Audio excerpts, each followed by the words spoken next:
Welcome to my channel Hidden Truth Tales. Please support my channel with subscribe, like, and share. Thank you. The rain had been falling since dawn, painting the small coastal town of Portland, Maine in shades of gray and silver. The air smelled of sea salt and wet pine, and the world outside seemed to move slower under the curtain of drizzle. Evelyn Parker, a woman in her late 50s, sat by the window of her quiet house, staring at the driveway where her husband's car used to be. Richard, a retired naval officer, had left 2 days ago for a week-long business trip to Washington. He had hugged her goodbye, his touch brief, his words routine. After 32 years of marriage, she'd grown used to the distance that had slowly crept between them, the kind that isn't measured in miles, but in silence. She turned when a young voice called out behind her, "Grandma, can we go somewhere fun today?" It was Noah, her 12-year-old grandson, full of life, curiosity, and mischief. His parents were traveling abroad, and he was staying with her for the week. Evelyn smiled softly, brushing a strand of graying hair from her face. "Well," she said, trying to sound cheerful, "how about a little adventure? Just you and me." Noah's eyes lit up. "Like a road trip?" She laughed. "Something like that." That afternoon, they packed lightly, some clothes, snacks, Noah's favorite comic books, and Evelyn's journal. She didn't know where they were going exactly. She only knew she needed a change of scenery, even for a night. As the rain softened to a drizzle, she drove them north along the coast, humming softly to the rhythm of the windshield wipers. By dusk, they arrived at a quaint seaside hotel, the Seabreeze, tucked between tall pines and overlooking the gray Atlantic. The building looked old but charming, with ivy climbing its stone walls and warm lights glowing through the windows. "Looks like something out of a storybook," Noah said, pressing his face to the car window. Evelyn smiled. "Then tonight, we'll write our own story here." At the front desk stood a man in his early 60s, with silver hair and kind eyes that seemed to recognize her long before she introduced herself. "Evening," he greeted. "Welcome to the Seabreeze Inn. I'm Thomas Hale, the manager." His voice carried warmth, the kind that felt like an old song you didn't realize you remembered. "Thank you," Evelyn said, signing the register. "It's just for one night." Thomas looked up, his gaze gentle. "Sometimes, one night can change everything." The words lingered with her long after she took the keys. Their room was on the 3rd floor, overlooking the restless sea. Noah quickly claimed the bed near the window, while Evelyn unpacked quietly. As she looked out at the horizon, her reflection caught in the glass. A woman who once believed life had already shown her all its colors. Yet tonight, under the hum of distant waves and soft lamplight, she felt something stir inside her, something she hadn't felt in years. A sense of possibility. Later that evening, after Noah fell asleep, Evelyn slipped downstairs for tea. The hotel lobby was empty except for Thomas, sitting by the fireplace, reading. He looked up and smiled. "Couldn't sleep?" She shook her head. "Just needed some quiet." He poured her a cup of chamomile tea without asking, as if he already knew that was her favorite. They talked at first about simple things, weather, the sea, how the hotel had been in his family for generations. But as the conversation deepened, so did their connection. There was an ease between them that felt strange, yet comforting. Thomas listened, truly listened, something Richard hadn't done in years. "You know," he said softly, staring into the fire, "I always thought life slows down after 50, but sometimes, it just begins differently." Evelyn met his eyes, her heart quietly racing. "That's a nice thought." He smiled faintly. "It's true. Sometimes we spend years living carefully until one small detour reminds us that we're still capable of feeling everything." For a moment, silence filled the room, the kind that wasn't awkward, but tender. Evelyn felt her heart tremble with an emotion she couldn't name. She wasn't seeking anything, not love, not adventure, yet something about this moment felt alive. Then, from upstairs, Noah's sleepy voice echoed faintly. "Grandma." Evelyn stood quickly. "I should go." Thomas nodded, his smile soft but knowing. "Of course. Good night, Evelyn." She hesitated at the doorway, her hand brushing the frame. "Good night, Thomas." As she returned to her room, the echo of his voice lingered in her heart. She looked at Noah, sleeping peacefully, and then out the window, at the moonlit sea. The wind whispered through the pines, and for the first time in years, Evelyn didn't feel entirely lonely. But deep down, she knew something had shifted. A quiet current had begun, one that neither distance nor time could easily turn back, and she couldn't shake the question forming in her mind. Why did one stranger's voice feel more familiar than her husband's after all these years? The next morning, sunlight spilled through the lace curtains, filling the cozy hotel room with a golden warmth. Evelyn blinked against the light, for a moment forgetting where she was. Then she heard the rhythmic crash of waves outside and remembered. The sea breeze and Noah was already awake, sitting by the window with a half-eaten muffin in his hand. "Morning, Grandma." "Mr. Hale said breakfast's downstairs. He made pancakes." Evelyn smiled sleepily. "He did he?" Noah nodded enthusiastically. "And he said you like tea. So he's brewing something special for you." Her heart gave a strange flutter. She brushed her hair back and tried to calm herself. It was just kindness. Simple hospitality. Yet the thought of seeing Thomas again made her cheeks warm in a way she hadn't felt in years. Downstairs, the inn smelled of coffee, maple syrup, and old pine wood. Thomas stood behind the counter, arranging fresh flowers into a small vase. When he saw her, his eyes softened. "Morning, Evelyn. Did you sleep well?" She smiled, tucking a loose strand of hair behind her ear. "Better than I have in weeks." He gestured to the breakfast table by the window. "Then today's already off to a good start." They sat together while Noah devoured pancakes nearby, humming to himself. Outside gulls circled over the shore, their cries sharp and free. Evelyn found herself talking, really talking in a way she hadn't with anyone in years. About her garden back home, her love for painting, the little things she'd let go of when life got too busy. Thomas listened quietly, his eyes kind but thoughtful. "You sound like someone who misses parts of herself." She looked down at her teacup, his words hitting closer than she expected. "Maybe I do," she said softly. "I guess I stopped looking for them." He leaned back slightly, studying her face. "Then maybe this trip wasn't just about getting away. Maybe it's about finding your way back." Evelyn smiled faintly, though something about his words stirred a quiet ache in her heart, a longing she couldn't quite name. Later that afternoon, Noah wanted to explore the beach, and Thomas offered to join them. They walked along the shoreline, the tide kissing their feet, Noah laughing as he chased the waves. The sky stretched endlessly above, painted in pale blue and soft clouds. "Richard must miss you while he's away," Thomas said gently. After a while, Evelyn hesitated. "He used to. Now it feels like we're just roommates sharing a quiet house."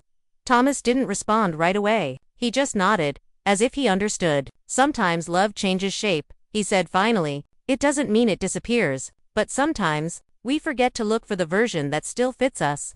She looked at him then, really looked. The wind had tousled his silver hair, and his expression carried a kind of peace that comes from having lost and learned. For a moment, Evelyn wondered what his story was, who he had loved, what he had lost.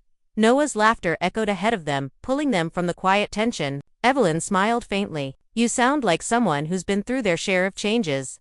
He gave a small chuckle. "I suppose I have. My wife passed 10 years ago. It's what keeps me company." Her heart softened. "I'm sorry, Thomas." He smiled gently. "Don't be." She'd have wanted me to keep finding the beauty in life. People leave, but kindness stays. They walked on quietly, side by side, their steps in rhythm with the sea. That evening, after dinner, Thomas lit the fireplace in the lobby. Noah had fallen asleep early, tired from the day's adventure. Evelyn came down once more, drawn by the soft glow of the fire. Thomas looked up from his book. "Couldn't sleep again?" She smiled softly. "Seems like I do that a lot here." He poured her another cup of tea, just like last night. "Maybe it's not the place that keeps you awake," he said quietly. "Maybe it's the things you've been trying not to feel." Evelyn felt a lump rise in her throat. "You make it sound like feelings can just return after years of being buried." "They can," he said simply. "Sometimes all it takes is someone to remind us that we're still alive." The firelight flickered between them, painting shadows across the room. Evelyn felt her heart tremble again, that unfamiliar warmth that was both comforting and frightening. She wasn't sure what it meant, or if it meant anything at all, but she couldn't deny that something within her had begun to wake up. Thomas smiled, his eyes soft. "You know, Evelyn, some people come here for rest. Others come because they've lost their way. But once in a while," his voice lowered, "someone arrives because they're meant to start over." Evelyn met his gaze, her heart racing. "And which one do you think I am?" He hesitated, then smiled quietly. "I think you already know." Outside, the rain began again, soft, rhythmic, almost like the sea itself was holding its breath. Evelyn turned toward the window. Her reflection caught in the glass beside his, two souls from different worlds, yet bound by the quiet ache of time and what could still be. And for the first time in decades, she felt seen. The night storm came without warning. Winds howled through the pines, and rain beat against the old inn's windows like restless fingers. The power flickered, then dimmed to candlelight. The sea breeze in, usually calm and warm, now felt like a ship caught in a storm. Evelyn stood by the window, watching the sea churn below. She could feel the thunder in her chest, not just from the storm outside, but from the quiet storm inside her heart. Noah slept soundly, curled under a blanket. She envied his peace. She wished her mind could rest as easily, but her thoughts kept drifting to the firelight from earlier. To Thomas's words. To the way his voice carried a calm she hadn't felt in years. Another crash of thunder shook the glass. Evelyn jumped slightly. Moments later, a knock sounded at the door. "Mrs. Parker." It was Thomas. His voice was calm but urgent. She opened the door quickly. "Is everything all right?" He smiled reassuringly, though his shirt was damp from the rain. "The power's gone out in the East Wing. I wanted to check that you and Noah were okay." She nodded, heart fluttering. "We're fine, thank you." He glanced at Noah, sleeping peacefully, then back at her. "Good. The storm's rough tonight. If you'd like, there's a fireplace still burning in the lobby. Safer to stay near the light until it passes." Evelyn hesitated for a moment, then nodded. "Let me grab a blanket." The lobby glowed softly with firelight, casting dancing shadows on the walls. Thomas added another log, and the crackle filled the silence. Outside, rain lashed the windows, but inside, there was warmth, the kind that made Evelyn feel unexpectedly safe. "Storms like this can rattle the old place," Thomas said, sitting across from her, "but somehow, it always holds." Evelyn smiled faintly. "Just like people, I suppose." He looked at her, eyes thoughtful. "You have a poet's heart, Evelyn. I can hear it even in the way you breathe between words." She looked down at her hands, feeling both shy and strangely alive. "It's been a long time since anyone really listened." Thomas leaned back, his voice gentle. "Maybe you just needed to be somewhere someone could hear you." For a while, they sat in quiet, two souls wrapped in the hush of the storm. The sound of rain against the glass, the rhythm of the fire, the faint hum of distant thunder, it all felt like a song from another life. After a while, Evelyn spoke again, softly. "You ever feel like you built your life perfectly, only to realize it doesn't quite fit who you've become?" Thomas nodded slowly. "Every day after my wife passed, I'd wake up and wonder who I was without her. But life doesn't stop shaping us, Evelyn. We just stop noticing." Her throat tightened. "Richard and I, we used to talk for hours. But somewhere between raising kids and paying bills, the words stopped coming." "Love gets quiet sometimes," Thomas said, "but quiet doesn't mean gone. Sometimes it just changes its language." She met his gaze, and in that look, something unspoken passed between them, not desire, but recognition. Two people who had both given and lost, who still carried the soft ache of what might have been. Outside, lightning lit up the sea, followed by a deep roll of thunder. Evelyn startled, and Thomas reached out instinctively. Touching her hand, it was brief, just a moment, but it felt like time paused. His hand was warm, steady. Hers trembled slightly, not from fear, but from the sudden rush of emotion that flooded through her. "I'm sorry," he said quickly, pulling back. "I didn't mean." She shook her head gently. "It's all right." The fire crackled louder, as if to fill the silence between them. Evelyn could still feel the ghost of his touch, and it stirred something fragile inside her, something she thought had long gone quiet. Then, a faint sound broke the stillness, the creak of footsteps from the staircase. Evelyn turned to see Noah, rubbing his eyes, clutching his blanket. "Grandma, the thunder's too loud."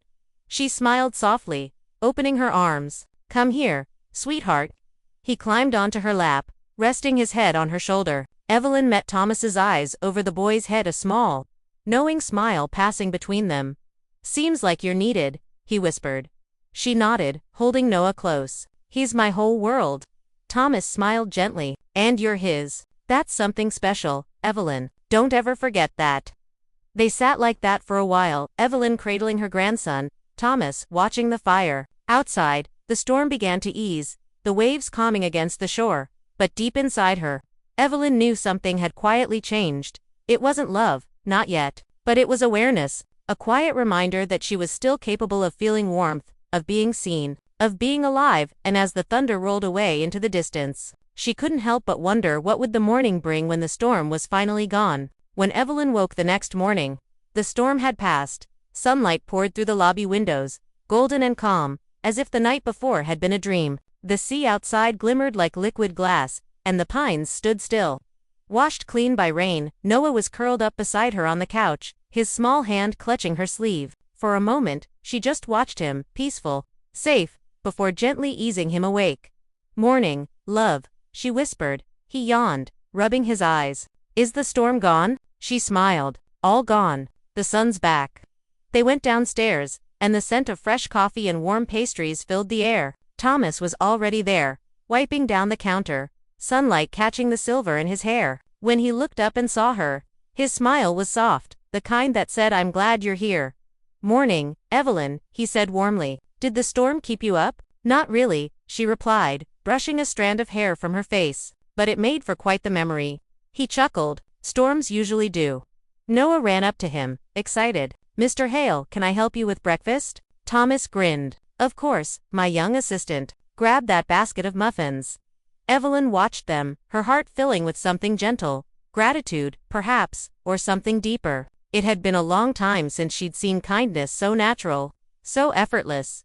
After breakfast, Thomas invited them for a short walk by the beach before checkout. The morning was calm, the sky painted with soft blue and drifting white clouds. Evelyn walked barefoot along the wet sand, the tide cool against her toes. Thomas strolled beside her, keeping pace, while Noah ran ahead, chasing gulls. For a while, they didn't speak. Then Thomas said quietly, "You looked peaceful last night holding your grandson by the fire." Evelyn smiled faintly. "He's my anchor, I think, keeps me steady." Thomas nodded. "We all need something that steadies us. For me, it's this place, the sea, the quiet. It reminds me that no matter how much changes, there's always something constant." She looked out over the horizon. "I used to feel that way about Richard. He was my constant. But lately," she sighed softly, "it's like we live in two different stories." Thomas didn't interrupt. He just listened. Truly listened, the way only someone who understood loss and change could. Evelyn turned to him. "You ever think it's possible to fall out of love without realizing when it happened?" He hesitated, then answered softly, "Yes, but I also think love doesn't always vanish. Sometimes it just moves to a quieter corner of the heart, waiting for us to notice it again." She nodded, eyes glistening. "Maybe you're right." They walked a little further in silence, the waves brushing against their ankles. And then, as if the universe itself wanted to test her resolve, Evelyn's phone buzzed in her pocket. It was a message from Richard. She stopped walking, heart tightening. "Evelyn, flight delayed again. I'll be home tomorrow. Hope you and Noah are fine. Miss you." She stared at the screen for a long moment. The words "miss you" should have warmed her, but they felt distant, polite, almost mechanical. Thomas noticed the change in her expression. "Everything all right?" She forced a small smile. "Yes, just my husband checking in." He nodded, though his eyes seemed to sense more than she said. "He must be glad you're safe." "Maybe," she whispered. "I'm not sure what either of us feels anymore." Thomas didn't reply. Instead, he picked up a smooth pebble and tossed it into the surf. It skipped twice before sinking. "You know," he said softly, "the sea always takes back what it wants, but it also leaves behind what's meant to stay." Evelyn looked at him, really looked, and realized something. She had come here to escape the emptiness, but instead, she'd found clarity.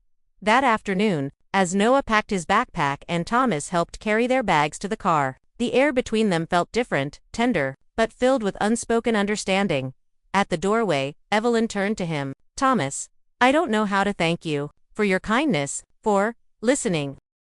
He smiled gently. "You don't have to thank me. Sometimes the right people cross our path when we need them most. Maybe that's all this was." She hesitated. "And what if it was something more?" Thomas held her gaze, his voice barely above a whisper. "Then maybe it doesn't have to end here." A long, soft silence. The waves in the distance, the cry of a gull, the ache of something beautiful and uncertain. Evelyn exhaled, steadying herself. "All right," she said finally. "If that's all right." He nodded, a slow smile spreading across his face. It would be more than all right.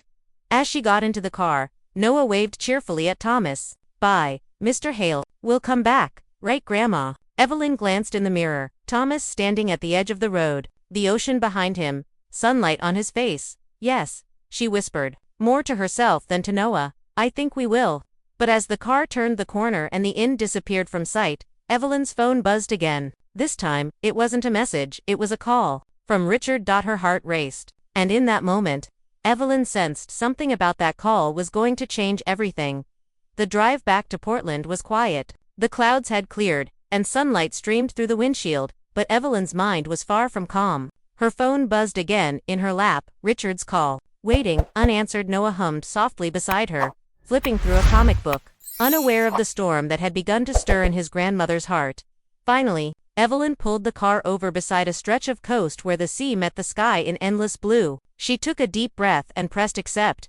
Richard. His voice came through, steady and familiar, a sound she had known for more than 3 decades. "Hey, Eve. You sound tired."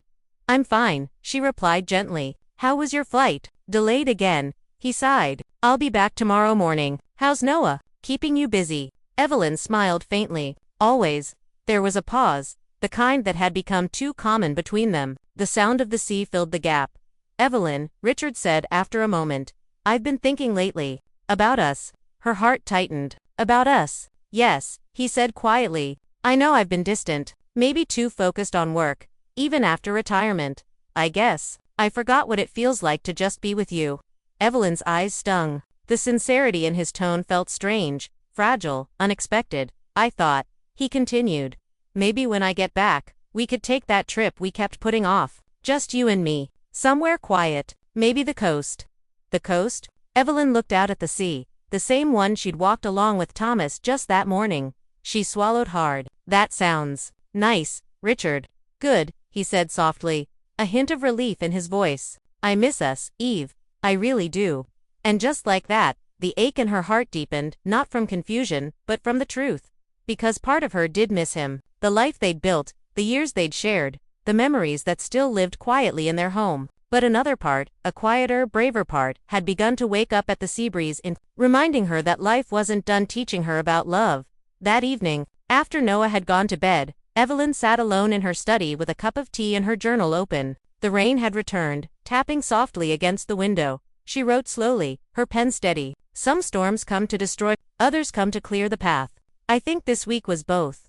She paused, glancing at a small seashell resting beside her notebook, the one Noah had found on the beach and insisted she keep. Then, she picked up her phone. For a long moment, she stared at Thomas's number. She had promised to write, and part of her wanted to send a message right then to tell him how much their time together had meant. But she didn't, not yet.